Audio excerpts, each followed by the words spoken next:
We are into episode 5 of the series Consciousness and Personal Fulfillment. In this episode, we shall zoom in on how inner illumination comes about in conjunction with the grasp of self. Then we shall shine light on the basis of self-direction, or indeed how we exert ourselves mentally and physically. Finally, we shall broadly consider the mechanism or process of sensory experience.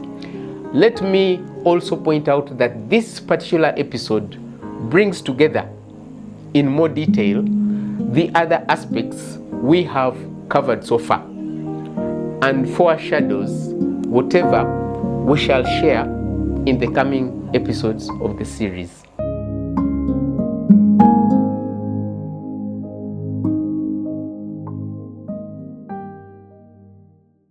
We observed in the previous episode that the inner man is the high spot of consciousness.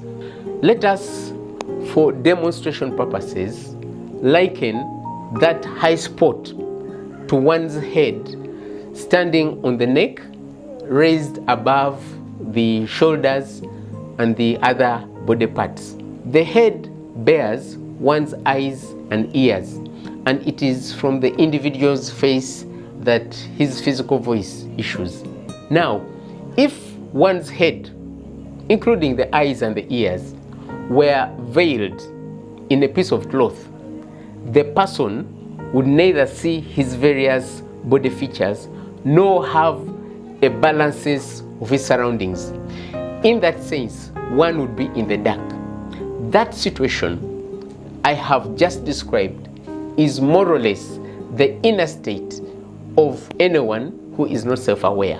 When the individual removes the veil or blindfold, he is then able to look at himself and appreciate his surroundings. Similarly, when the inner man masters the will he embodies and accordingly surmounts blindness to himself, the individual is suitably positioned to gaze upon his various inner features. In effect, the light within would have turned on. The mind and whatever transpires therein becomes clearly illuminated and present as palpably as seeing oneself scribbling upon a classroom board in the light of day. Also, one is disposed to unpick and manage the psychical inclinations, such as thought, the imagination, and the emotions. In that way, the individual is rendered inwardly free and is empowered to engage his interiority in a cohesive and self-critical manner. The insight or interiority awareness depicted here boils down to this: consciousness reflecting upon itself. And as it were, consciousness reflecting upon itself constitutes the grasp of self.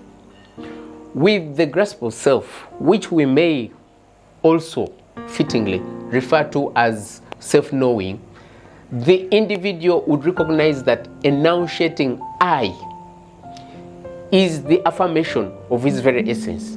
When you say I, that would be your essence audibly enunciating itself. That voice, which carries with it the state or tone of one's interiority, is the issuance of the inner man, and it invariably projects the person's intentions or motives as underpinned by will. And so, when the inner man comes to grips with himself, the individual would have effectively seized his bona fide will, human will. Human will is the power inherent to consciousness. Self-knowing power vested in the inner man. When the inner man seizes or masters the power vested in himself, like a hand folds or clenches into a fist, the individual would have harnessed the force of self-direction or the power of inner traction and outward exertion. That power is the crux of a person's agency. Let me say that again. That power is the essence of a person's agency. And grasping it implies that the individual is correctly and firmly rooted on the inside. In other words, the individual would be appropriately rooted in himself. Coming to grips with the force of self-direction also forms the basis of effectively engaging or exerting one's autonomy. We shall fully consider the matter of human autonomy in another episode. The prize for coming to grips with the force of self-direction and then engaging one's autonomy is momentous. It constitutes empowerment of the individual to direct the cognitive function conscientiously, and that translates to molding and upholding the psyche healthfully. In other words, the aforementioned prize confers wholesome self-direction. The individual is enabled to hold himself together effectively. Moreover, coming to grips with the force of self-direction presents fertile ground on the inside for the cultivation of personal fulfillment. Let's proceed here by underlining the distinction and the relationship between the psyche and the cognitive function. As I did indicate in the previous episode, the psyche is the link between consciousness and the mind, which are the two poles of man's inner space. On the other hand, consciousness, and specifically the inner man, poring over the mind to discern or interpret experiences, as well as make the proper connection between things, constitutes the human cognitive function. The cognitive function or faculty is, as it were, the outfit of man's critical capacity or the intellect. Let me point out here that the exercise or exertion of the intellect is what we usually refer to as thought. Now, we ordinarily know that exercising a muscle tones it up. Similarly, the critical exertion, or as you might say, rational and moral engagement of the cognitive faculty tones up the link between consciousness and the mind, which is the psyche. That translates to psychological strength or inner steadiness, as well as mental well-being, which are essential for wholesome self-direction and personal fulfillment. It is also worth pointing out at this juncture that the proper manner of relating to a person or people entails appeal to their intellect, which is the engagement of the cognitive faculty in view of the inherent rational and moral sensibility of consciousness. Swaying a person's mind short of the proper or conscientious engagement of the cognitive faculty is tantamount to psychological influence, which undermines individuals' wholesome self-direction and their relationships. Ideally, the cognitive faculty, which enables the individual to perceive and interpret experiences and knowledge, may not be subordinated to anything or experience whatsoever. When one's mind is subordinated or rendered secondary, to any experience, his clarity of mind and critical disposition are almost certainly undermined. At any rate, we should beware. Not all mental exertion constitutes proper or wholesome engagement of the intellect.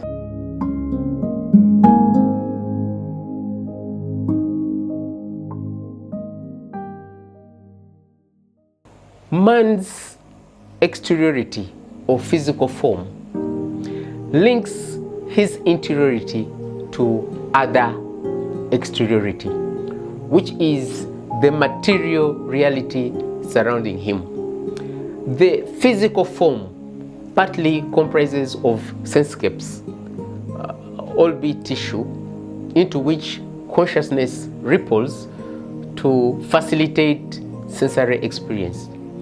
Sensescapes encrypt the surrounding material reality or sensory stimuli as electrochemical signals, which transmit to the brain via the network of sensory nerves. The signals or impulses are decrypted in the brain so as to have the sensory perceptions display in the mind. The sensory perceptions present as mental images or palpable impressions, which in this case are virtualized portrayals of exteriority. Now, the entire perception process, commencing with the encryption of sensory realities by the sensescapes, up to when the mental images or impressions display in the mind, takes place in real time. For instance, one feels the pain of a pinch or pinprick at a given point of the body as the sensory perception simultaneously displays in the mind. The sensory realities that stream in the mind are interpreted or accorded meaning by the cognitive lens within, which is the inner man. So the interpretation of those sensory perceptions does not happen in a mechanical, passive, or impersonal manner. The inner man or persona within, which is the high spot of consciousness, is involved in shaping one's experiences. The inner man engages the mind actively or consciously and deliberately and in a critical manner, which effectively situates the individual at the center of his experiences. Let me explain that further. Imagine standing before a physical mirror that does not only reflect your image, but is simultaneously a window or portal into the adjacent side. Imagine further that you can engage that interlinking portal to fine-tune or adjust your perceptions so as to appropriately grasp the sensory reality streaming upon it.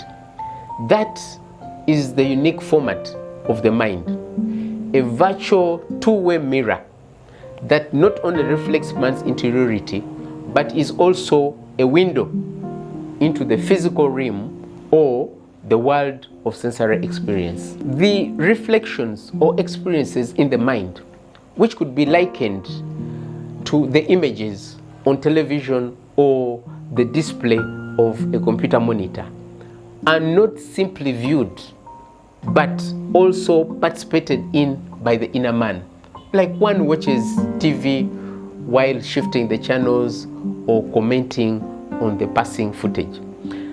As indicated in the previous two episodes, we do not only experience something, we also observe our experience of it. Not only do we engage in an activity, we also observe ourselves engaged in it. In other words, a person can detach from his experiences and critique not only the reality perceives, but also the manner of his involvement with that reality. That constitutes man's capacity to be participant and observer in his experiences.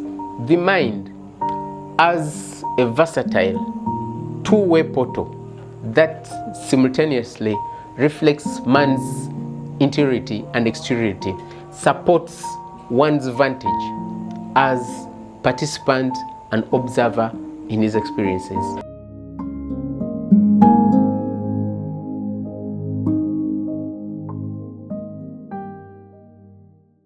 It is vital here to underscore the centrality of self-knowing with regard to sensory perception, the mind, as well as thought. As we've noted above, consciousness does not simply imbue sensescapes with uniquely human sensory perception. It also brings sensory perception or sensation to its logical conclusion by way of thought. Thought is the process by which consciousness puts meaning to sensation or refines our perceptions regarding how things, including knowledge, bond or connect. Now, to a person who hasn't attained the depth of self-knowing, it may appear that thought constitutes merely sensory perception or sentience and the associated reason or ratiocination. That grants sway to the erroneous notion that a human being is simply a bundle of perceptions and appetites or bodily inclinations. As it is, consciousness does not only facilitate sensory perception, it also informs the mind. The mind is the high point of interaction between man's core and his physical form. And for sure, the mind is a tool of consciousness. It is consciousness, particularly the inner man, that directs and focuses the mind. In that way, the individual is critical of what transpires in the mind and engages experiences consciously and deliberately, which contrasts with the machine-like function or auto-fashion by which the sensescapes operate. Although the mind is a versatile interface, as we previously indicated, it is also a programmable portal. It can be programmed or conditioned with given inclinations or behavior. It can be conditioned with regard to what to see or grasp. It can also be programmed in relation to how a person thinks about things. The individual may incline to condition the mind and, as such, the body to a given regime or behavior. That manner of conditioning is helpful insofar as it enables the sort of muscle memory that underlies familiar day-to-day chores or a given desirable outlook. However, the mind also becomes conditioned when it isn't exerted upon actively and in a critical manner. It thus tilts to operate in this sort of auto-fashion that renders it readily overlaid with any prevailing mentality or outlook. That prevailing mentality or outlook is invariably a perceptual prism that circumscribes one's experience of reality. In the extreme, such conditioning becomes entrenched to the extent that we cannot question it intuitively and can barely grasp or accommodate experiences that are unusual to the settled or established mentality. When one's mind is trenchantly overlaid with a prevailing mentality or outlook, the person ceases to be open-minded.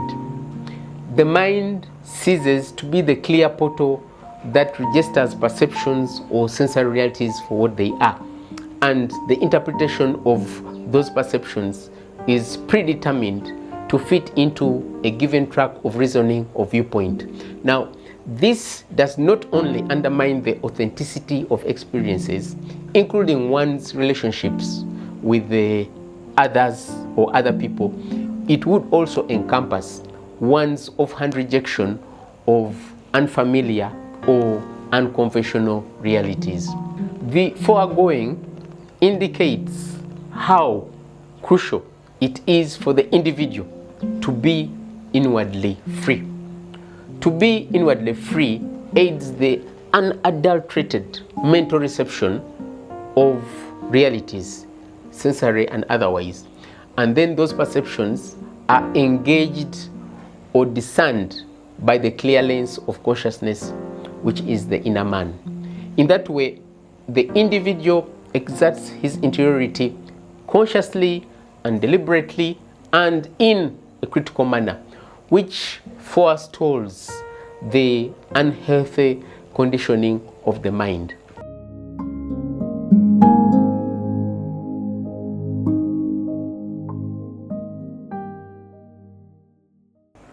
While the mind mediates all our sensory experiences and physical exertion, we may not overlook the fact that the mind itself forms upon the brain.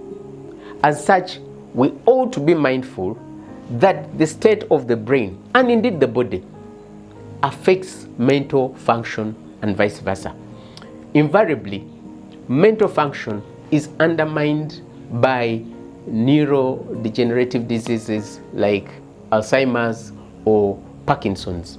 Even malaria or any other bodily illness, as well as poor diet or inadequate nutrition, may undermine mental function. That said, when all is well with the body and the brain, it is our motives or other recurrent inner inclinations that frame or configure the mind, which then bends our brain circuitry to given behavioral tendencies. For instance, fretting frays the nerves. When that mental dynamic persists, the associated electrochemical brain activity eventually bends to that cycle or pattern, which has to be broken for one to regain his sense of normality.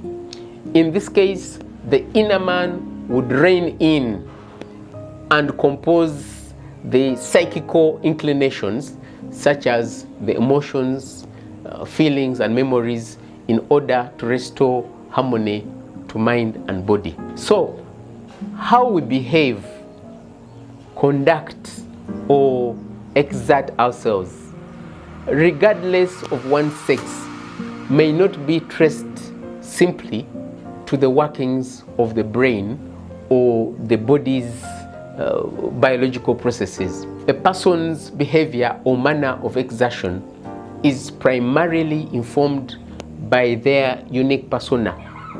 Then their level of self-knowledge, as reflected by their attitudes or psychological tendencies, with the preceding two factors mediated to a lesser or greater extent by the social or cultural setting. Therefore, for one to carry himself in a wholesome or conscientious manner, it is not necessary to comprehend, for instance, the prefrontal cortex, the limbic system, the amygdala, or anything like the neural correlates of the cognitive function. That is, if such a thing exists. To exert oneself in a wholesome manner does not require familiarity with the neurobiology or anatomical function of the brain, though having such knowledge wouldn't hurt at all. However, as I indicated earlier, consciousness locked into the brain occasions the mind, which is the portal that one engages for mental and physical exertion. By coming to grips with consciousness and in effect mastering one's will, the individual is empowered to achieve a firm hold on the mind for wholesome self-direction.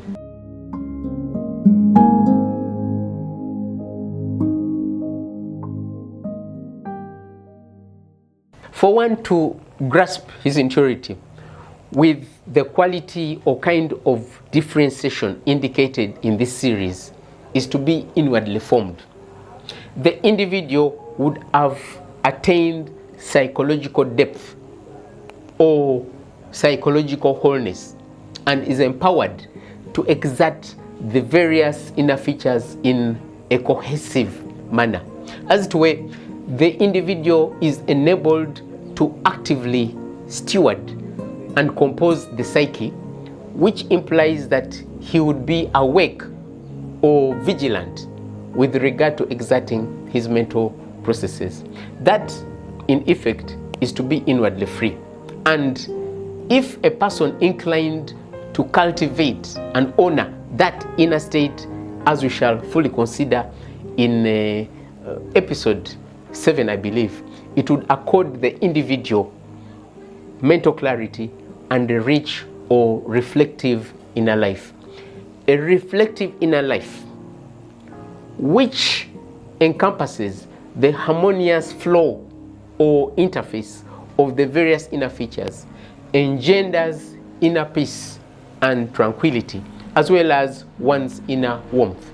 That is the essence of a person's inner well-being and authenticity. The converse to psychological depth is blindness to one's interiority. In this case, one perceives his inner life as simply emotional or subjective content tied to the brain. We shall feature that downtown in another upcoming episode to highlight man's inner state and outlook given his repressed consciousness. Thank you for listening. Let's meet again at the next episode